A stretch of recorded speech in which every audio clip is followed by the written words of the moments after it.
Broadly speaking, our proposed baseline level, what we have called level 0, is the closest to normality that we think we can safely get to without more effective treatments for COVID or a vaccine against COVID.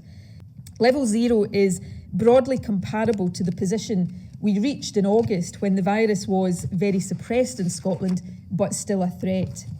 At this level, we would be able to meet indoors with 8 people from 3 households, and most businesses would be open, albeit with safety measures in place. Level 1 sees slightly more restrictions. For example, indoor household meetings would reduce to 6 people from 2 households, but there would still be a reasonable degree of normality overall. And I would describe that as broadly similar to the situation we were at in Scotland around mid-September, as cases started to rise again, but prevalence was still fairly low.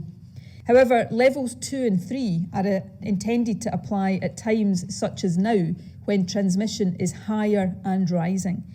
Level 2 entails restrictions broadly similar to those currently in place just now outside the Central Belt, so limitations on hospitality and no gatherings inside people's homes. And level 3 is broadly similar to the tougher restrictions which currently apply across the Central Belt, with much of hospitality being closed completely.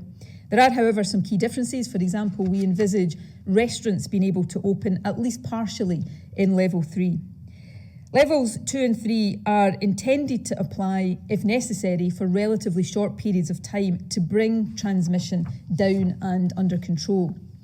And finally, level 4, the highest level, which of course we would not use unless absolutely necessary, would apply when transmission rates are or are threatening to become very high, with corresponding pressure on the NHS and perhaps the risk of the NHS being overwhelmed.